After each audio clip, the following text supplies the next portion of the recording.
Hi there. Good evening, everyone. Welcome back to my channel. I'm Sophia, and I'm an acupuncture physician, a fitness instructor, holistic health doctor. And today we're going to talk to you about a really amazing topic. I'm so excited to talk to you guys about this. This is something a lot of people do not know about, so it should be really interesting. Today we're going to talk to you about the magical world of Chinese herbs. We're going to be giving you a very high-level introduction to Chinese herbs, and even more importantly, we're going to talk to you about why you need herbs in your life, what they can do for you, and why you should want to learn more about them. So I probably maybe could have done this by myself, but I thought it would have been a lot more fun to bring somebody on with me that I believe to be a real subject matter expert in the area of Chinese herbs. Okay, this is my friend Michael Floren. He is a colleague of mine from school. He is a D.O.M, right? A diplomat of Oriental medicine, like myself, that encompasses acupuncture and Chinese herbs. And I have him here with us today. He's going to be joining us in this discussion. So welcome, Mike. Thanks for being here. Sophie, it's been a really long time no see. And this is the first time in probably years that I've seen you. Seriously. In any form. So I know it's been too long. Plus we got quarantine. Yeah, hope you're staying healthy through taking your herbs and everything. I definitely am. I got my herbs with me. I've been doing acupuncture on myself, so I have to say I'm feeling pretty good. Good. All right, guys. So before we get started, I just wanted to. We're going to really start like from 101 here. We're going to pretend you guys don't know anything at all about herbs. So what do we even mean by herbs? When we talk about herbs or Chinese herbs within Chinese medicine, a lot of people know when they hear Chinese medicine, maybe they know about acupuncture. They're thinking, okay, the needles, maybe the cupping, what else? But most people have no idea that there is a whole nother side to Chinese medicine, which is the herbal pharmacology. Let's call it that. And when we talk about herbs, it's really not just herbs in the sense that herbs really encompass their seeds, their roots, their stems, their twigs, their bark. They are flowers, they are berries, they are fruit, they're leaves, they're stones. They are animal parts and more. But let me give you a quick caveat about that, because I know a lot of my audience is plant-based, so I don't want anybody to be put off by that. Very small portion of Chinese herbs are animal derived, or they are like animal parts. But in case any of you are plant-based, totally cool.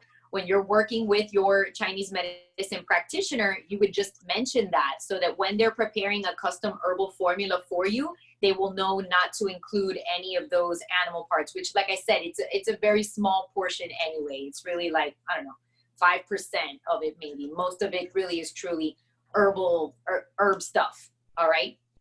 So, Mike, tell me, why are herbs equally, if not more important than acupuncture when it comes to Chinese medicine? Why is that? Well, it's always a very good question.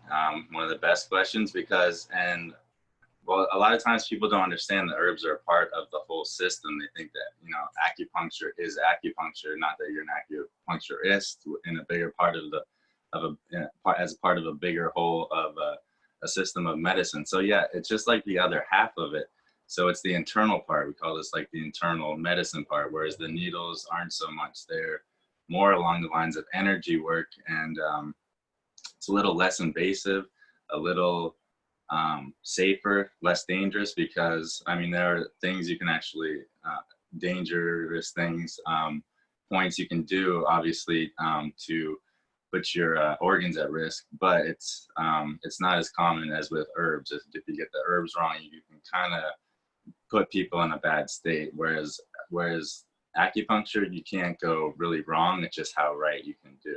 But herbs are just a little more touch and go, a little more. You have to get a little more precise, or at least a little more basic, so people don't have any negative side effects. But the good thing about herbs too, to use them pretty generally, they have more positive side effects than they do negative side effects. So that's the good thing. Even if a formula doesn't really work, like for your specific disease or issue or this or that you came for, you'll notice like a lot of other things might improve. So that's kind of the good thing about that. Exactly, right. So, you know, in many cases, the herbs can almost pretty much replace Western pharmacology, right? They are strong enough that they can have very similar, you know, functions, right? So let's just, to give a quick example, you know, if you're tired, you might drink a cup of coffee or something like that, or you might take, you know, an energy drink, or, you know, you might even be prescribed something to give you energy. But in Chinese medicine, we have equivalent herbs that are pretty much, they're actually better at just strengthening the body's energy. And we're definitely going to get more into that, but we're just talking real high level now. So they're definitely more powerful, I would say, than acupuncture in terms of their ability to influence the body's energy, the organ systems, and even physiological functions. They can achieve the same goal as acupuncture in less time, especially when you really nail the diagnosis, like Mike said, and create the right formula for the person. And I remember when we were talking about this, Mike, you were mentioning, like, for example, how you can't really tonify blood with acupuncture, right? Yeah, there was a couple things I missed on. Well, first of all, if you can't come into the office every day and pay for a treatment and pay for the visit and get there every day, you have herbs which are there to kind of keep what the acupuncturist did in place, to kind of keep that energy flow going day by day as you're not coming in for a treatment. So you come in once a week, 2 times a month, your herbs will be there with you, you know, instead of going in for those appointments. So it's not a total replacement, but that's what they're sort of there for, to work in tangent, or work in collaboration with your acupuncture treatments. Absolutely, yeah. And also, yeah, and what you mentioned about tonifying blood, that's the thing. It's like we can take all these herbs. Chinese herbs are great for energy, and tonifying everything, from blood to qi to this and that, yin and yang. But what's really hard to do, is to get that yin blood in essence. So we can drink coffee, we can drink tea, we can drink ginseng, this, that, and the other, and get quick pickups. But how do we tonify our blood and our essence? What keeps us sort of young, our jing, again, our essence, which is like at our core, which keeps us nourished time and time again. When we go to sleep, you know, our systems rebuild. And if you really lose the, you know, jing, essence, blood and yin, that's really hard. Those are longer period of herbs that you have to take those over time to get more of an effect. Whereas energy, we can get that everywhere really quickly, from caffeine to, you know, for all forms of it, to, like I said, ginseng, which you can't get blood into quick. That's why diet's important, and again, the right herbs. Correct. So also, just for people to understand, there are different ways to take the actual herbs. So people are like, well, how do you take, you know, a twig? How do you take like a seed? So the raw herbs can be decocted. When we say decocted, it's basically like they're boiled so that you drink the tea that comes from that combination of raw herbs, which, like I said, can be berries, fruit, leaves, stones, twigs. It's a whole bunch of stuff. But the raw herbs can also be made into a powdered form that you would take as a powder. They can also be made into alcohol tinctures. This one's pretty popular. A lot of people have that. Or they can be encapsulated into pills, right? The raw herbal formulas are definitely the strongest, right, Mike? So some people don't want to take them. They don't always taste the best. But in terms of comparing the raw herbal decoctions with the pills, the raw herbs, like, they are way stronger. Definitely. Yeah, and it's not always about stronger, like, but you can always increase like the dosage in a powder and take like a little bit more powder or 2 little more pills, and you can get a strong effect. But it's more of a natural state. They undergo a process when you put them when you boil them down into granules for pills, or when you even put them into powders, which is uncooked, which you have to cook them first at high temps. Yeah, and I'm always about just the raw, whole, natural herb that you can see, touch, taste, and feel, and slow cook it yourself and have an actual, you know, tea made from, again, the whole raw, possibly wild, organic, the best quality you can get. And the better quality you get, the less you have to use too. So, Exactly. and again, when it's crushed down or put into pill form or adulterated anyway, it's just, you lose quality every, you know, every step you take. And so I don't like to compromise on quality, because it compromises on the effect of what you're doing, and then that's your name and your reputation as well. So plus, you just want people to get better. You don't want to mess around with it. Absolutely. So the taste is definitely the biggest issue. That, and the time it takes to cook. It might take about an hour to sort of process your herbs from beginning to end. It's okay, sorry, big deal, but you also taking time and putting love into your own cooking and your medicine also helps to heal you too. Have your mom do it for you. She'll put a lot of love into it. Right. Cooking herbs, I don't know. You gotta. It's a process, but you gotta just kind of love it and get used to it, and the better off you'll be. And you really stop tasting them after a while. You just don't. You don't after a while. Everybody will say maybe a week, maybe two. You just don't taste the herbs, the funkiness, the earthiness like you did when you first started. Everything's weird when it's new, right? So you get over it. And there's always you can always steer clear of some of the more bitter herbs, funky herbs like guiban we talked about, the turtle shell.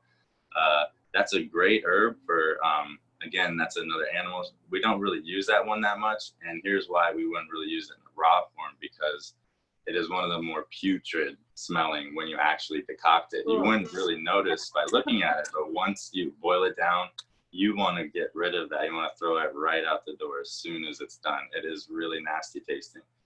And that's like the case with a lot of herbs, but you can totally avoid that.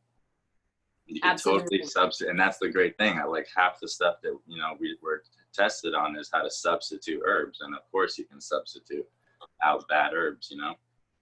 Like a lot of the bitter herbs just taste really bitter and weird, but you know, you can kind of change those out a little bit, and you can add a little bit of honey or organic stevia leaf, you know, the real leaf, anything like that. Kind of cut the bitterness and the funk to it. For sure. I was going to say, you can always add that little teaspoon of honey to make the medicine go down. Yeah, whatever you have to do.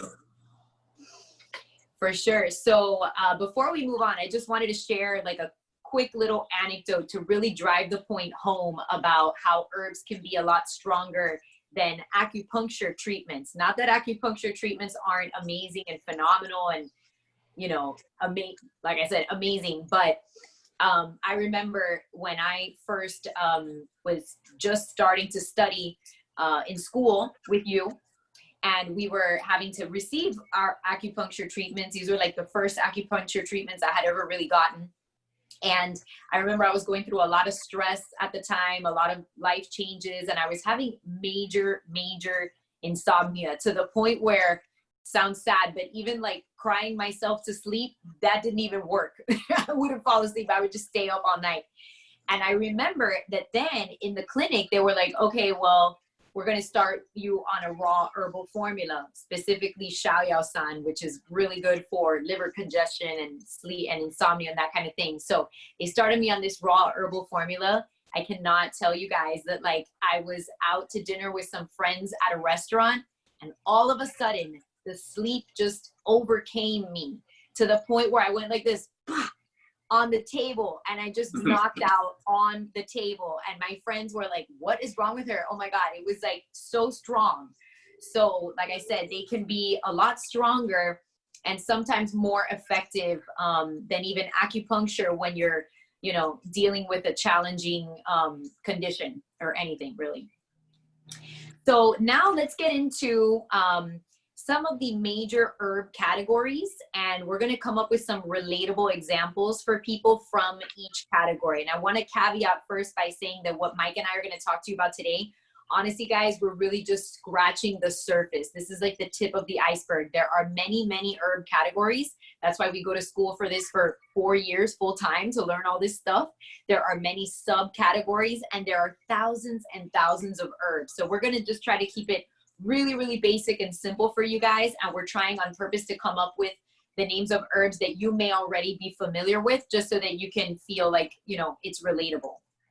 So the first herbal category is herbs that tonify. And I have here, you can think of these as kind of like anti-aging or longevity herbs. What do you want to add to that, Mike, about what really are herbs that tonify?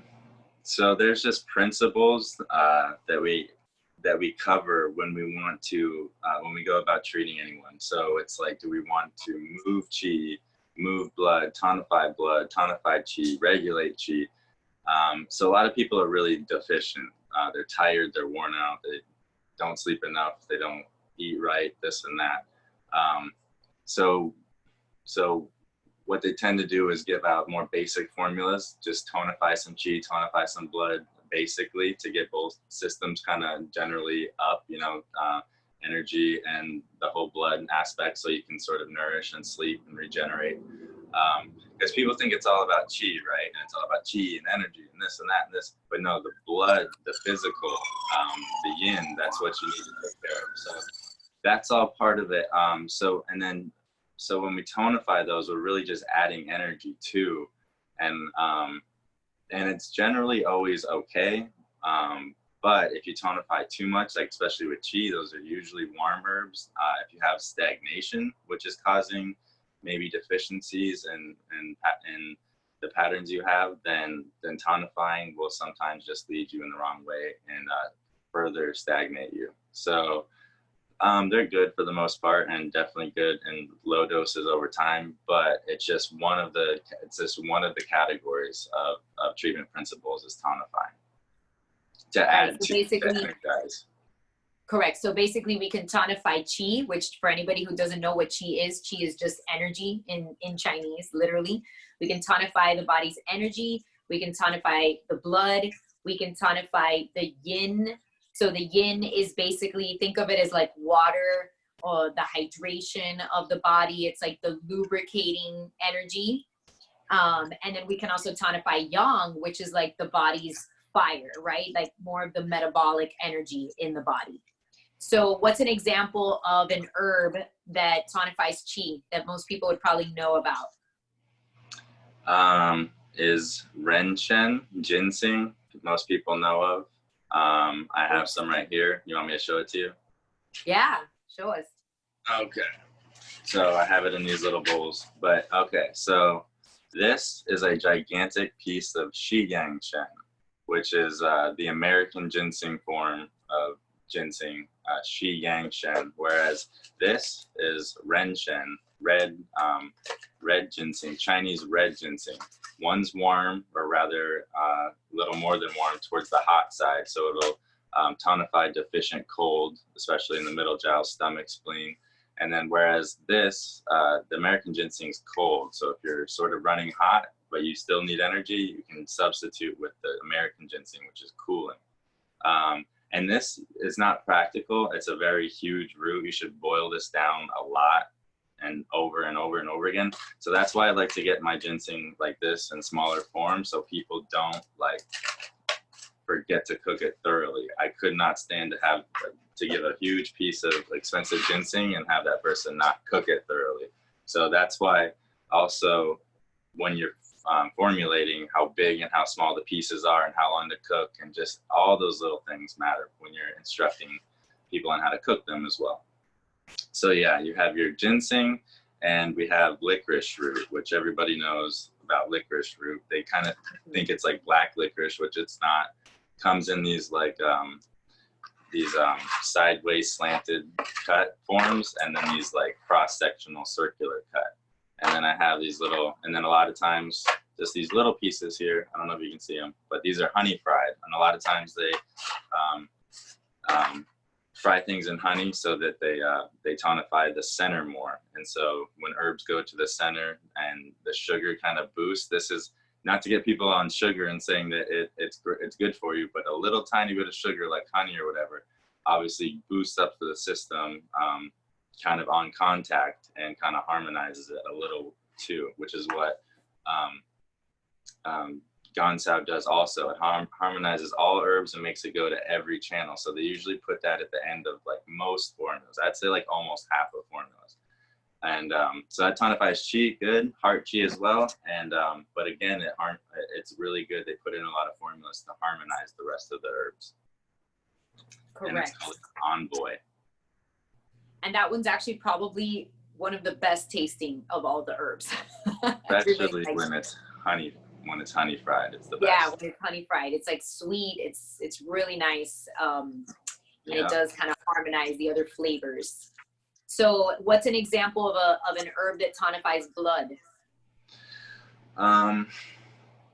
So we usually would use like the main herbs, like in like the main formula for blood tonification and stuff, which would be Si Wu Tong, that formula. So Dang Gui Bai Xiao, Sheng Shuti Wang.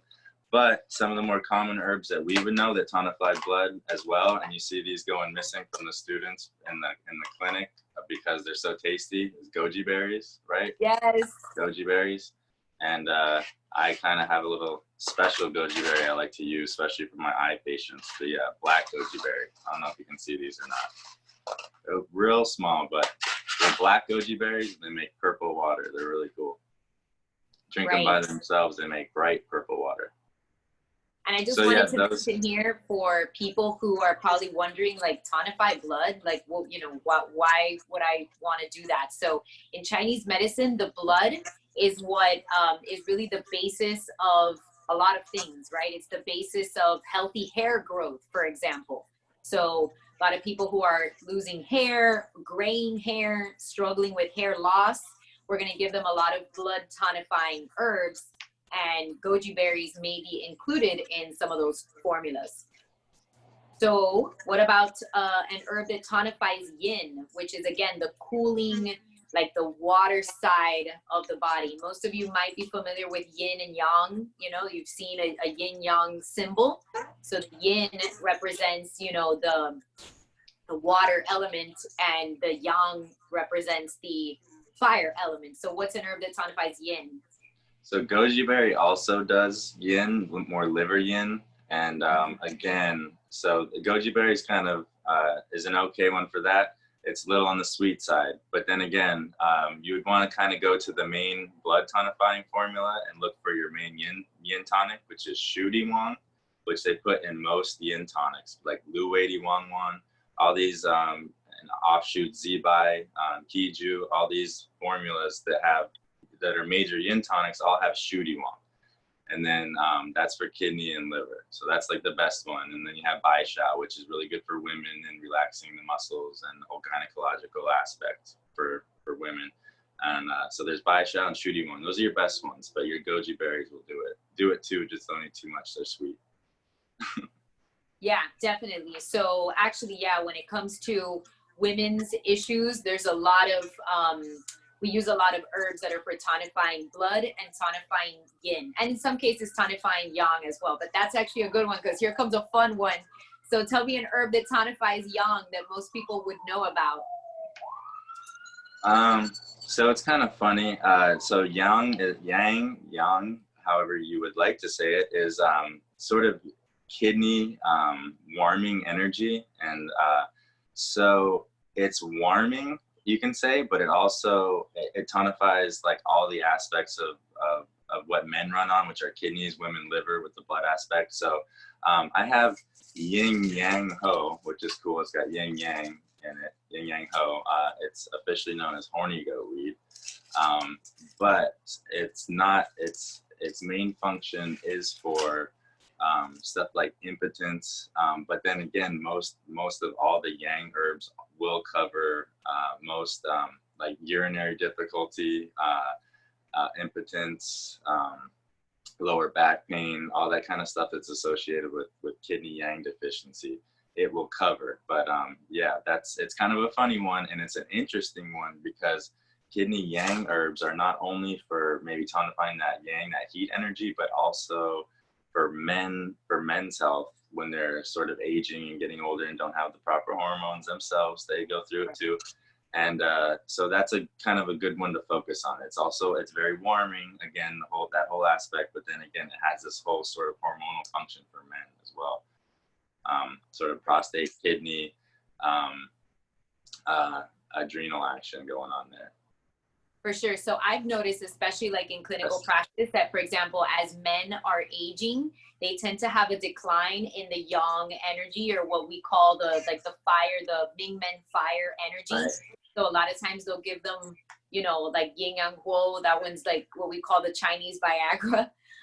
But then women is kind of the opposite, because when they go through menopause, they kind of lose a lot of their yin energy, right? That lubricating, right. The hydration in their skin. So we give them typically, especially as they get older, a lot of those yin tonifying herbs, big time.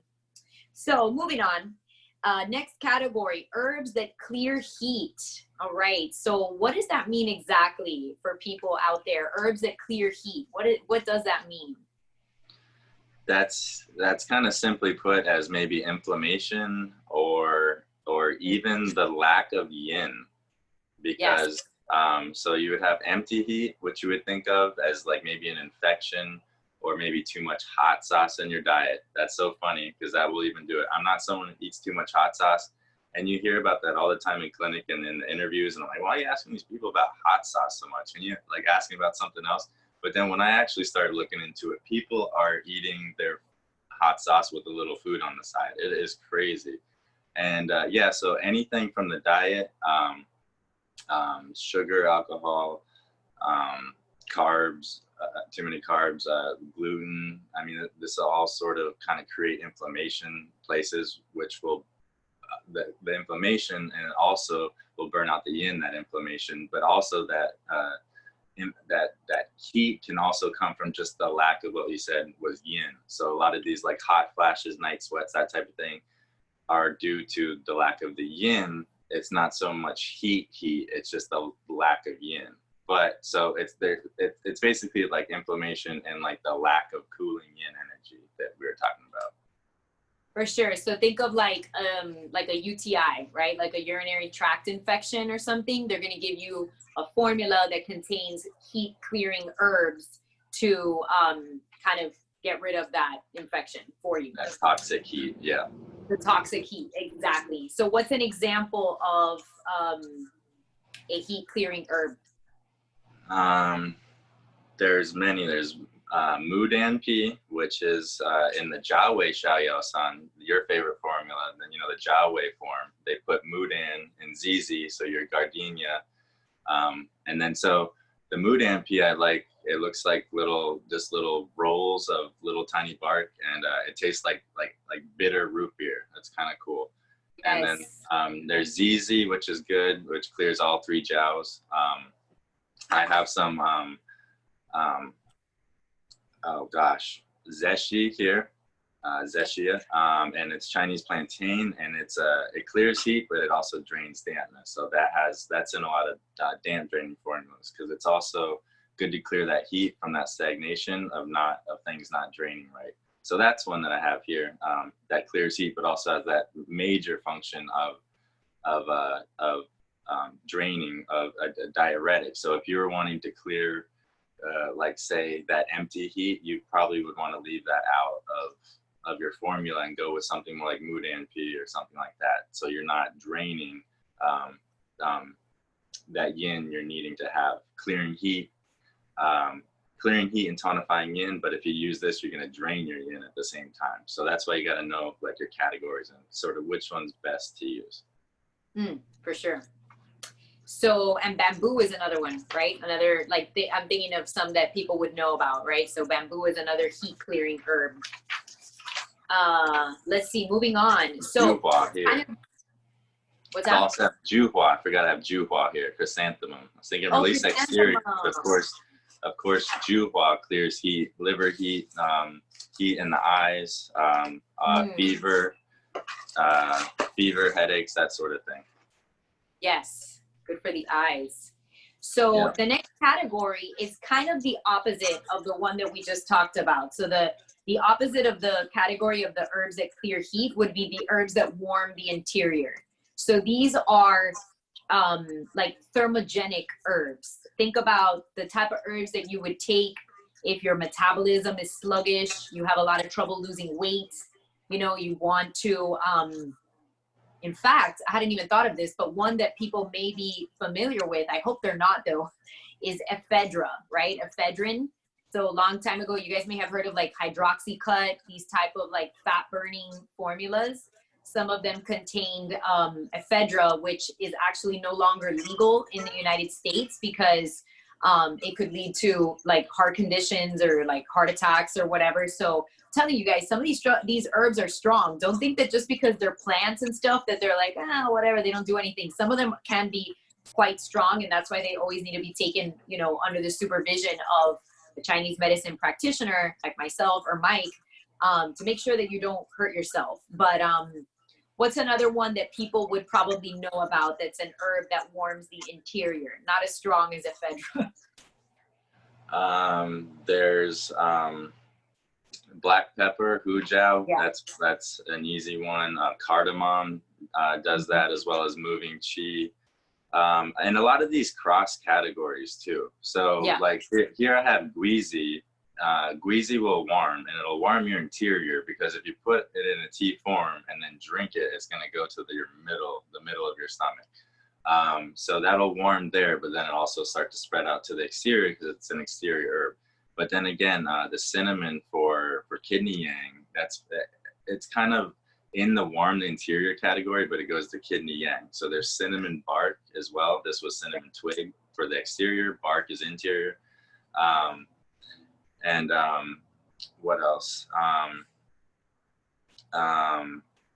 Fennel is also one that people, and most of these are food herbs that people are very, that you probably open your cabinet and find most of these warm the interior herbs.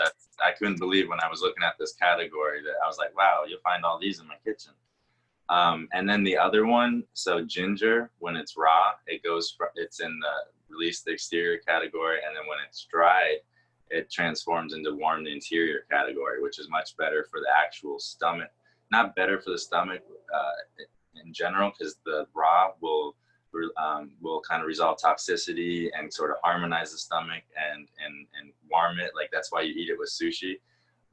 But the dried ginger will have the warming of the interior function better when it's dried. It gets really tricky, but that's why Chinese medicine, you can get real basic, or you can get kind of very exact with things. And sometimes you don't have to get super exact, but to get exact, dried ginger warms the interior, and which is just another form of an herb that releases the exterior. So it's kind of cool how different forms do different things. They change function. For sure. So the next category is the downward draining herbs. This is a good one. You guys can probably already think of when we say downward draining herbs, right? These are purging herbs. They're like, in some cases, like laxatives. So we've got cannabis seeds, senna leaf, aloe vera. Any others you think of, Mike? Da huang, rhubarb, rhubarb pie. That's why you eat rhubarb pie after meals for a purgative. There's rhubarb and manchow. Manchow is the Epsom salt. And so if you mix, da huang and Epsom, or even just Epsom, so they sort of borrowed that from Western, right? So Chinese herbs aren't just Chinese, so people know. Don't hate the Chinese for all this. If they didn't come up with all this. Some people are not liking Chinese medicine right now because of the virus. It's almost 50-50 how many herbs they share with other systems of medicine. And because they're not all found just in China. But I think those are relatable. What was that? I think that those are relatable, you know, because like I said to people, you know, there are way, way, way more herbs, but we're just trying to share with you guys the ones that you could relate to, that you have heard of, that belong to each one of these categories, to just, you know, to make it relatable for you. Yeah, and what's weird is that category is the most relatable. Like those are the most like ones we've heard of: aloe, epsom, and rhubarb. And there's also chenpi, means to move downward. So chenpi is not in the category. It's in the regulate chi category, but chen means to go down. So it'll regulate chi to go down. So that's also an herb to look to when you're trying to achieve that function, that action. Correct. So the next one is, I actually love this category. This is usually the first category that we study when we start school. These are the herbs that release the exterior. So what does that mean? Releasing the exterior is basically they're herbs that have an action of expelling external pathogens. So let's say that you're coming down with a cold or a flu, you're feeling run down, you would take some of these herbs. What are some that come to mind for you? The ephedra that you that mentioned before was outlawed. That was like one of the main ones to release cold before it was banned. So again, I have the cinnamon twig here, which of course you see these little, I don't think you can see them very well, these little bits. So they're twig instead of the bark, that little round like twirl of bark that you're used to. That'll warm the exterior when you have exterior cold, right? And then juhua again in the clear heat, release the exterior, clear heat category, subcategories. Keep it. So release exterior, clear heat, and that will again reduce the fever, the redness in the eyes, burning eyes, and some liver heat too.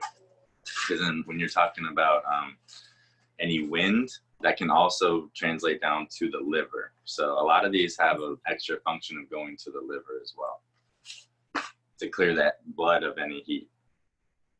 For sure. My favorite of these is mint, actually. We call it bo he in Chinese, but it's mint. And that one has a very cooling effect. We definitely give that one when people are coming down with what we call wind heat, which is basically like the common cold. It's just a variation of it.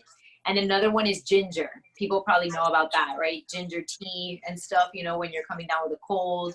Also ginger tea, like when you have like an upset stomach. Ginger is good for so many things. It's used across a lot of the categories, like Mike said. But yeah. But remember, that's fresh ginger. Remember that. So a lot of the times when you get in that tea form, that's been processed and dried and all that stuff. So it's not quite the same as getting that like young, that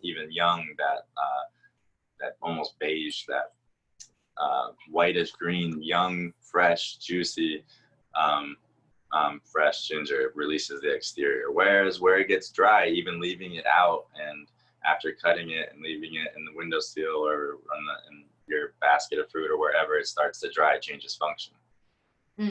For sure. So just always be mindful of that. So now we have the herbs that regulate blood. And this category is actually quite popular in the clinic because of what they do. So the herbs that regulate blood, what it really means is we say like they move the blood to stop pain. So these are analgesic type of herbs, right? What's the like big one that you think of? Always Chuanjiang and Danshen.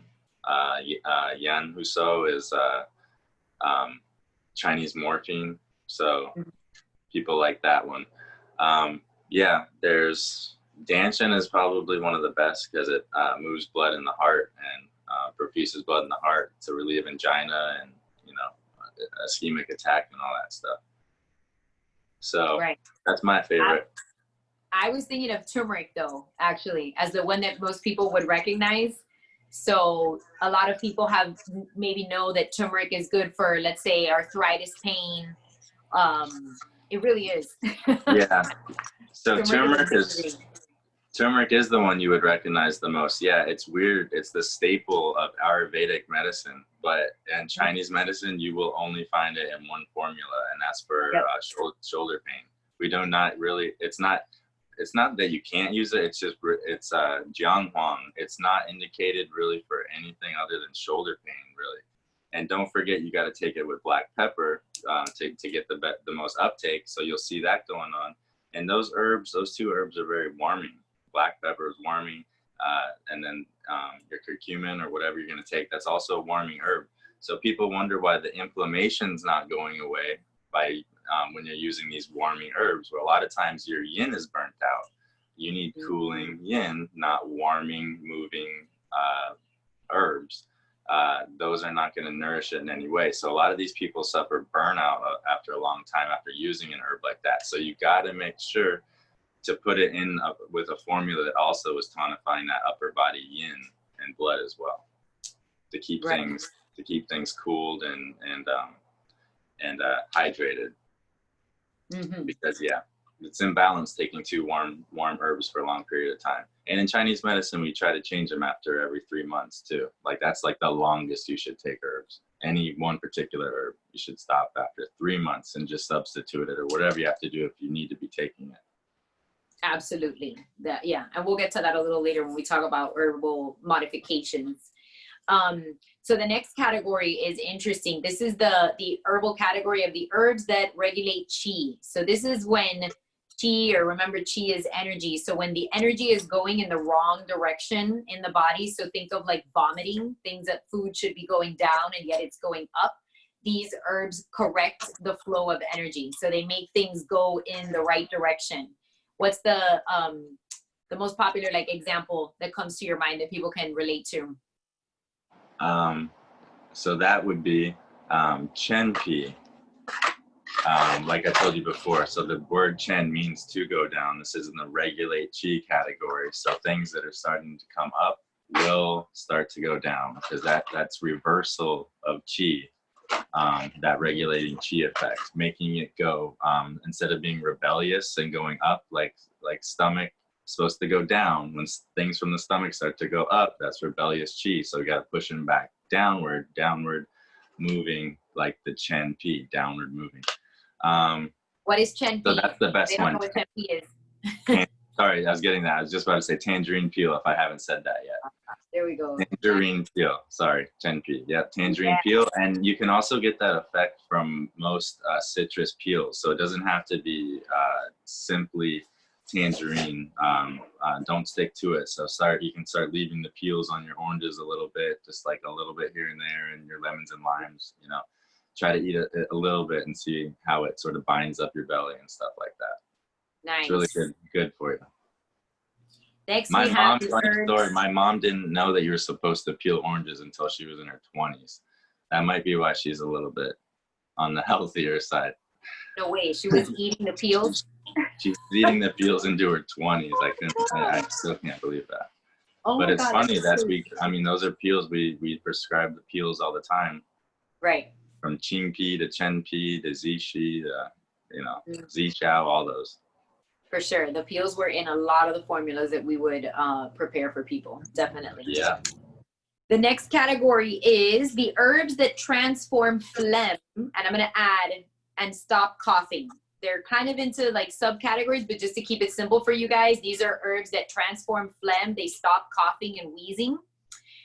You're going to find these a lot in like cough syrups, like loquat. You probably don't know when I say loquat, you're not going to know what that is, but you have tasted it before if you have had any cough syrup. It's kind of like the flavor of like Robitussin. It's like, if you've tried it before, you would know what it is. And then another one is like mustard seed. Are there any others that come to mind for you? That are well known, not really in the cough category, because there's a lot of phlegm herbs, but in the coughing one, the mustard seed would be well known. And then the Chen Pi, again, that resolves phlegm. So you give that in almost every phlegm formula. You can add that, and you can just add herbs in your category for stopping cough to that, as well as Zisuzi is a really popular one that probably people don't know about, but that's probably the one of the more popular ones for stopping cough. Yeah, so there's a ton of herbs for phlegm, and there's a ton of herbs for stopping cough, because even Gansao can do that. So a lot of herbs in that for that purpose. Right. And And then we have I the actually have this. I'm sorry. I was gonna save this for the this has a function of stopping cough, but this is Ganoderma reishi mushroom. So this calms the mind, which we might get to, I don't know, but this also will stop the cough as well, and calm the heart. Calming the heart, stopping cough, and so you can even give you know, guipi tong to nourish the heart for a cough because it has so much yin and some qi regulation and some qi to the chest and lungs, you know, qi, spleen, and then also to the lungs.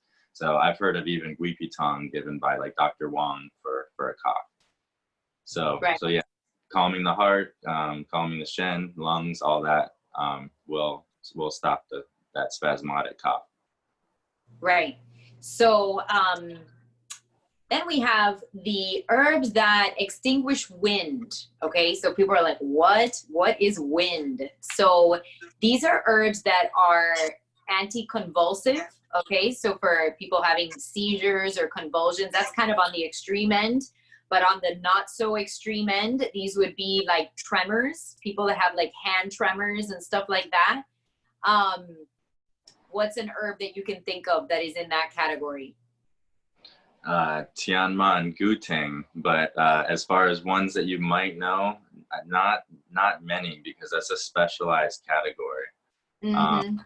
And so again, like when you're talking about wind, again, your Fang Feng, which is given for exterior wind for frequent colds. It's one of 3 herbs in the formula for frequent colds. That's for exterior wind, goes to the interior wind as well. We'll kind of calm that as well. And the Juhua will do that a little bit as well.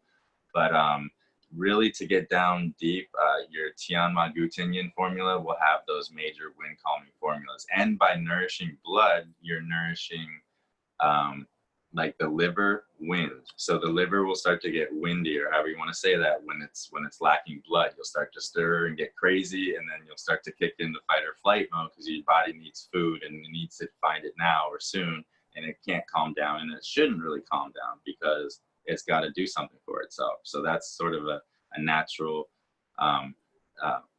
process that happens with us, and that's what is sort of classified as wind. And a lot of times we don't know in this day and age that we are malnourished because we're so plugged up with other junk that we don't know that we're sort of too plugged up and don't have enough blood. And then the wind can come from there. So it doesn't have to get so progressive to the convulsions and that whole thing.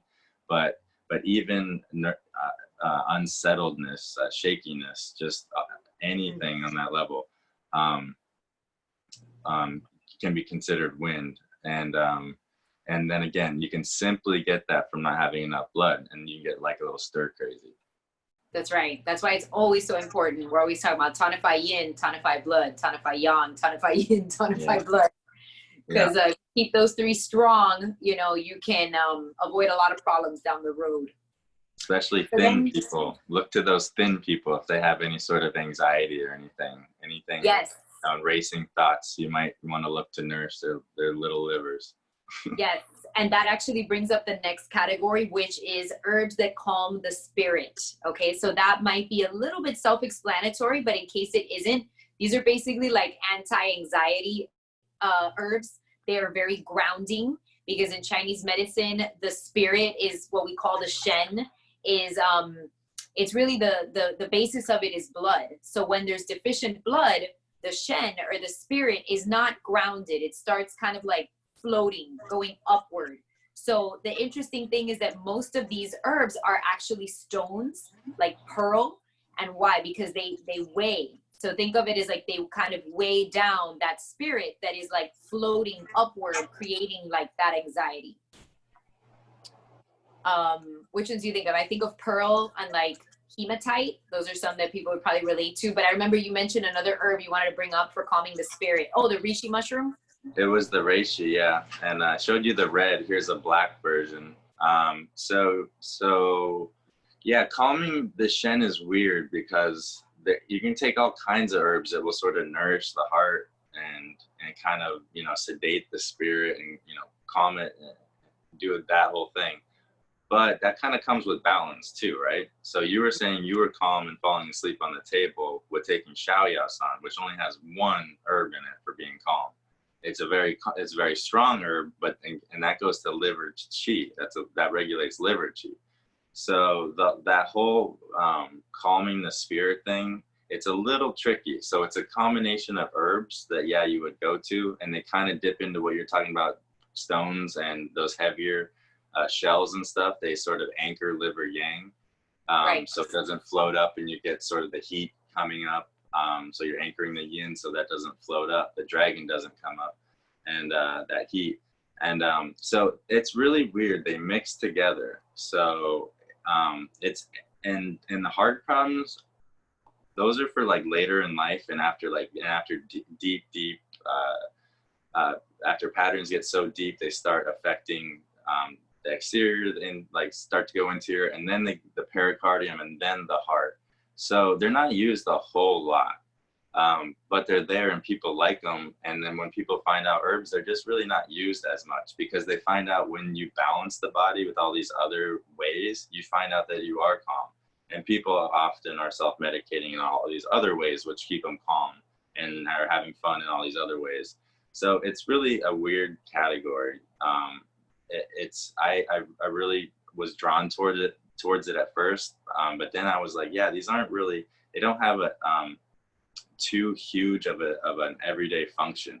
And it's more like after traumatic events and stuff like that, that's when you have to really calm the shen, because it will not calm down because what it's experienced. So it gets into a little like heavier patterns and pathologies. For sure. This stuff goes super deep. Like, for example, we were talking about the insomnia, and the reason that I was given Shaya-san, which mainly contains like liver cleansing herbs, is because insomnia in and of itself can be due to many different reasons in Chinese medicine. That's the beauty of it. That's what I really want to convey to people here today, is that let's say that I went to my Western doctor and I was like, hey, I can't sleep at night. They're going to give me an Ambien or something to just, literally that's a hypnotic drug. It's going to just hypnotize you. It's not getting to the root cause. It's not going to actually fix your problem from the inside out. It's just going to kind of, sedate you, hypnotize you, whatever, so that, you're sleeping. But, my particular form of insomnia was due to liver congestion. So that's why I was given a formula that was going to clean out my liver so that the insomnia would basically resolve itself. So you don't have to, in that case, get to those, higher levels of like the calming the spirit herbs. But the insomnia can be there for different reasons. And that's why we're going to touch on this later, but why you really need to work with a practitioner to diagnose your particular condition, to get you the right formula. Because otherwise, you technically could kind of make things worse, and you won't get to the root of the problem, right? Yeah, I've had so many stories. You'll hear them over and over, people taking that formula simply like Xiaoyao-san, something simple with some liver qi regulation. And I've heard multiple stories of yours, like falling asleep at the table. This one girl, she probably should have been on 2 twice a day instead of 3 twice a day. Her boss thought she was like kooky on something at work, kind of just like all over the place, relaxed and kind of like giggly or whatever.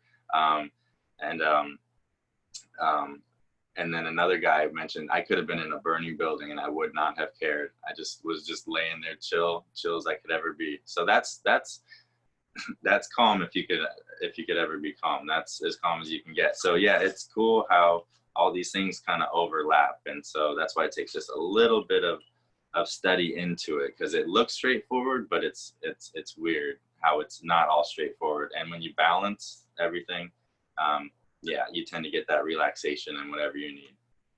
For sure. So let's see, last category that we're going to cover today, and we're going to kind of wrap things up. So we've got, actually love this category. These are the aromatic herbs. So just to kind of keep it simple, these are aromatic herbs that you could say they either resolve phlegm sort of, or open the orifices. So I'm thinking like for nasal congestion, these are herbs that you might, find or take. Camphor, patchouli, these are herbs that usually smell really strong. So just by smelling the herb, you're going to get the effect. You don't need to necessarily, like, you might cook some of the herbs, but some of them, it's literally just by smelling them that they're going to kind of do their job. Yeah, they aromatically resolve dampness and move qi. So if you go from like the main qi herb formula, Si Jun Datang, onto Li Jun Datang and Shang Sha Li Jun Datang, that the Sha Shen in there and the Mu Zhang in there are those aromatic to move the dampness even further. Once you need energy for the spleen, now you need to go down the line. Now you got to get rid of all of that dampness that you have first, and to move it. And that's what we're doing, is aromatically, instead of with the zeshi, we're going to drain that diuretically.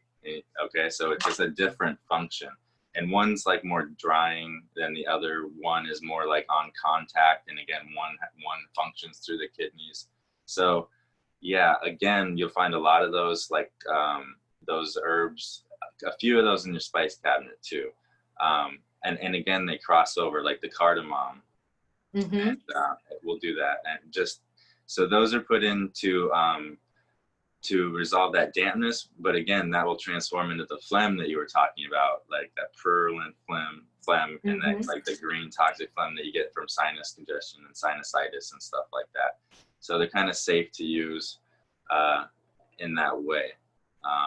And again, yeah, they're just mostly floral type herbs, so they're pretty safe. Mm-hmm.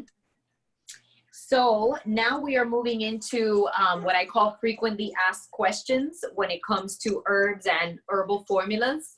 So these are questions that we receive every single day when we are trying to, or when we're trying to prescribe herbs to patients. We get these questions all the time. So the first one is, why are herbs prescribed in formulas and not just taken as single herbs?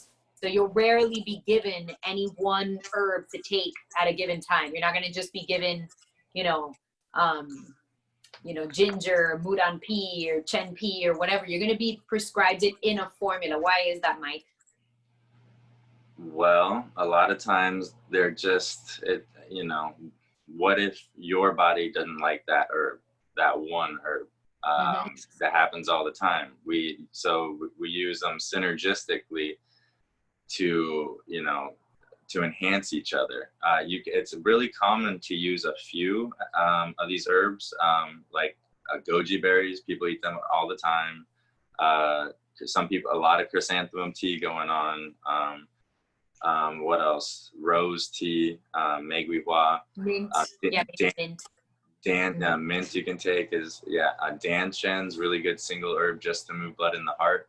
But it's just not so common, because you want to, like, again, when you have the main qi formula, Si Jun Datang, you want to add to it Lu Jun Datang. You want to add some phlegm herbs in there, so you can start cleaning out what's sort of blocking the spleen and stomach from pushing down the new. You want to get that old out of the way, so to make room for the new, and you can't really do that just by tonifying the main organ. So that's why you got to add these other herbs to kind of move that all down the line, in this case, so that that one herb won't just create stagnation because you have too much energy but nowhere to go. So again, that's why you have the drainers in that formula, like cooling, and some more herbs to get rid of that dampness that's in the way, so they can work together. And again, and so some herbs are envoy, like you would put gansao in with a lot of herbs, just simply so it will go to more of the body. Like for pain, say you have pain all over the body, why wouldn't you put gansao in, which is an envoy to all 12 channels, as an envoy to the whole body? So that's why gansao licorice is put into most formulas. So it's just the combined functions, and to help them to be more effective in the entire body. Like if you were going to eat a bunch of goji berries, oh great, you just tonified a bunch of blood, but you also just ate a lot of sugar, and that's going to create some dampness and whatever. So you gotta, maybe eat the tangerine peel with it. You know what I mean? Like, right. So you could eat your goji berries and pull that tangerine out of the fridge and just eat that. I mean, that's kind of bad, but whatever you want to do, eat drink a peel tea. So that's using herbs in unique ways. Eating the goji berries and then having the citrus peel tea later, you're still consuming 2 herbs. You're still using them, but you're using the one tea to combat the goji berries you were eating earlier, because they're funner to eat, not as fun to drink. You know what I mean? Correct. So And, they're basically like to offset each other, right? So you may have, you're prescribed a formula. The main ingredient in that formula is usually going to be pretty strong, and it's directed at resolving your issue. However, like we said, some of the herbs are really strong. So you might take like a heat clearing herb, but they're so bitter that they're going to mess up your stomach a little bit. So they're going to include some other herbs in the formula that are going to protect your stomach, that are going to offset some of those harsh effects that the herb might have if you were to just take it by itself. Yeah, of course. And just like Gansao, to harmonize all the herbs and to create less side effects and toxicity of what may be going around with the synergy of all those herbs you put in, then they put in the ginger too, to like you're saying, to buffer the stomach against that toxicity or whatever nausea you may get. And my favorite to put in for people with weak stomachs is Baiju, to put in the herb. That's like the second main qi herb. It just calms the stomach really well, combats nausea. It's good for postpartum or nausea during pregnancy. It's just the best. It's super, super safe to take. So yeah, you're exactly right. If people can't even stomach the herbs that you're taking, say with cold, bitter herbs, if they can't handle that in the stomach, then it's almost useless to even start taking it, because then you're going to mess up your stomach even more. And then nothing can kind of happen after that. And that leads right into the next question, which is a trick question, I guess, which is, should I just diagnose myself and just start taking herbs arbitrarily? Yeah, you could, but you should do your research. You shouldn't just don't. What's that? I'm saying no, don't. Yeah, don't no, do you that. couldn't. It's a trick question, right? Like you could, but you shouldn't. Like goji berries are fine, but like I've said, you got to be wary of how much sugar you're putting in your body. If you've heard that this tea or that tea is good for you, and you don't really know the source, you don't really know what's going on, you don't know what effect that's going to have in the long run. So I mean, it's okay to experiment, but there's nothing like getting maybe directed by an actual herbalist who can sort of tell you what doing that in the long run is going to do. They check your tongue and pulse, and maybe even ask you a couple questions. They'll help you to find a couple more herbs or a different formula that they'll help you along the way a little bit better. But yeah, people get really excited about herbs and they want to take them. They want to take this and that, but you should really, like, again, it's really like with the turmeric and the black pepper, when they're taking that together, of course, you can start taking that, but you don't know the long-term effect of that's burning out the yin in your shoulders. It's hard to get that back up there. It's above your heart. So it's hard to get that nourished again when you're adding inflaming herbs. Exactly. They combat inflammation, but you're also adding heat to it just by the nature of those two herbs. So, exactly. So yeah, so that's why you would want to combine those with other herbs. Definitely. And especially, and you always want to get a balance too, because there's always contraindications for every herb. So yeah, you want this herb and it's for your eyes, but if that's a cold herb and you have, deficient cold in the stomach, you're not going to handle that. So you have to figure out a way to take that herb, or take an herb for eyes in another category. 2CZ in the yang category if you need a warming herb for eyes. That's why you gotta just know your categories. Just shift to a one more suitable to your constitution. And then again, you don't know your constitution as well. You don't know your tongue. It's hard to feel your own pulse. I mean, you can, but you don't have a description of the quality of your own pulse with your own fingers, because it's beating at the same time, your fingers and your pulse. So it's really good to get checked out by a professional, probably.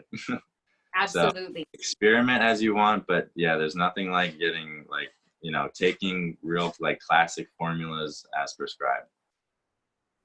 Absolutely. Which the next question, we basically just answered it, which is how do I know which herbs or formulas are right for me and how long can I take them? I really like, if there's something you guys take away from this video today, which by the way, if you guys are liking this video, make sure you like it, you subscribe to the channel, and you share it with other people so that they can also learn about the magic of Chinese herbs and what they can do for them.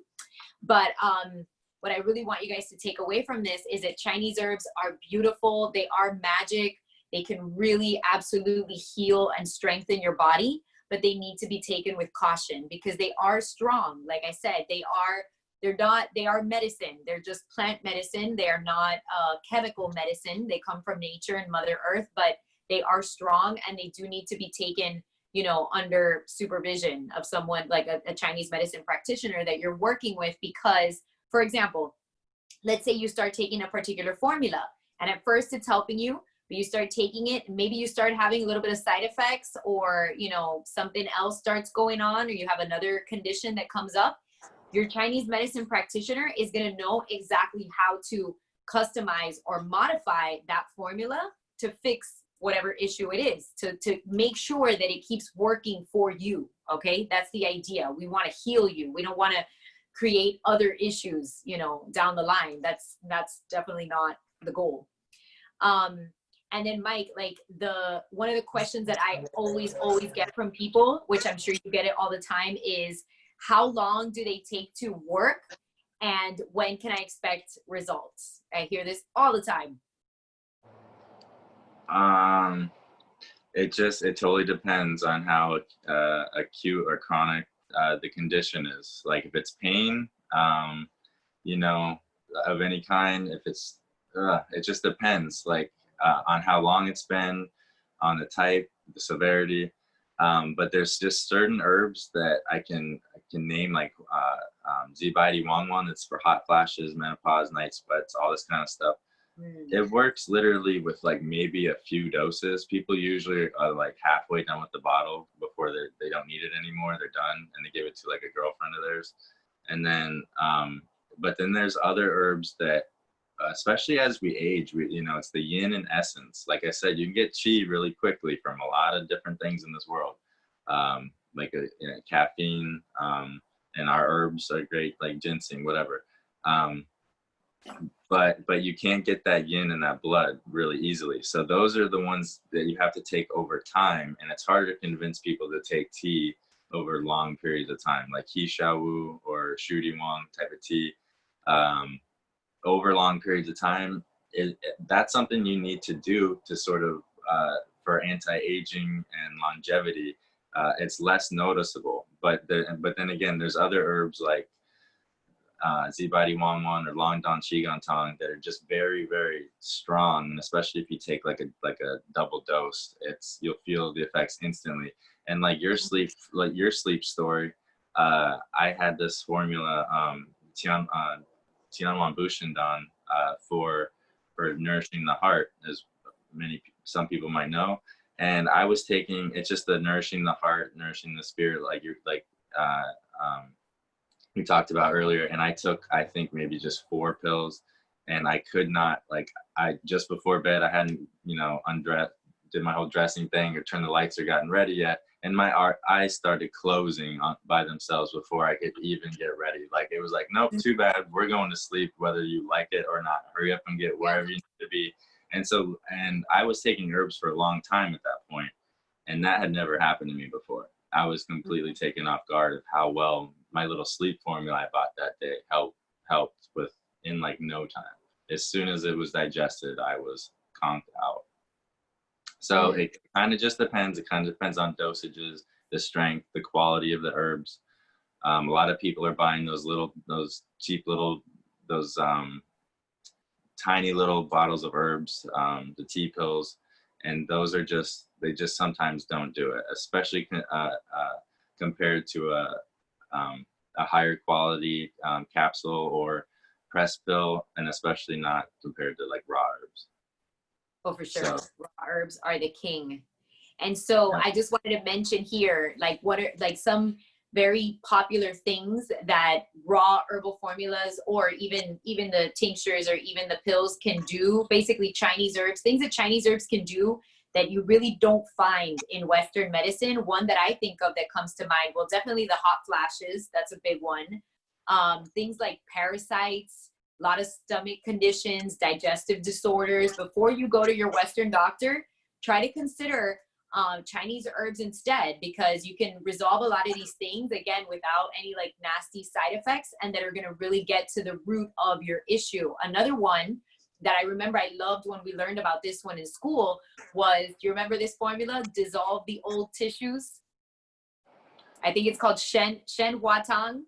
So that one is for postpartum women who have that sort of distended uterus, right? So that formula, literally what it does is flatten out your tummy after you just had a baby. How amazing is that? Like, there is nothing in Western medicine for that, you know? That's a specific formula that is just for that. Another one is, you know, like we had touched on before, hair loss, skin problems, skin rashes, acne, joint pain. I mean, seriously, urinary tract infections, there yeast infections. I mean, seriously, there's so much that you can do with Chinese herbal formulas. So where can people find Dr. Mike when they want a customized herbal formula made just for them for their condition? For a custom herbal formula, working at a Dr. Campbell's office in Hollywood, Dr. Walter Buck Campbell. That's in Hollywood. I work down here out of a Seaside Chiropractic, a chiropractic office, but I work with capsules there, pre-made herbal formulas, because we don't have a place to process raw formulas there. But in Hollywood, Miami, that's where we can put together raw formulas. Right. But the great thing about working with herbs is that, unlike acupuncture, you don't technically have to see the person in person. So you can do consultations over the phone. You can ship herbal formulas that you've prepared for people. So I want to make sure that people know where to find you, because there may be people watching this from all over the place that may want to speak to you or get a customized herbal formula for them. So if you could share with us your email, that would be great, and or your phone number. And by the way, guys, I'm going to put all of his info down in the description of this video below. What's your email, Mike? The email I use is Michael Flow, so MICHAELFLO at 4444@gmail.com. michaelflow4444@gmail.com. Perfect. Awesome. So I know you're going to be getting lots of phone calls with people asking you questions, requesting herbal formulas, things that maybe you can prepare and customize for them. And they're going to start feeling better very, very soon. So thank you so much, Mike, for joining me today. This was really, really fun. I hope we get to do it again soon. And I really appreciate your expertise on this subject. You guys out there just have no idea how much of a genius Mike is. Like, in our school, he was extremely respected. This guy passed the herbal board exam with like 100, with like flying colors. Everybody knew Mike as like the herbal guy in school. He is truly gifted in this area. So I really thank you for joining me today to educate our audience about the magic of Chinese herbs and what they can do for people. Thank you very much. It wasn't like 100, little less, but thank you for your kind words, and I appreciate it. And I'm glad to have got this first little bit of information out to people who might need it. And thanks for being the one to do it. Oh, for sure. We'll be doing it more. So I'll talk to you again real soon. Have a great rest of your night. Thanks, Mike. Thank you. See ya. All righty. Take care.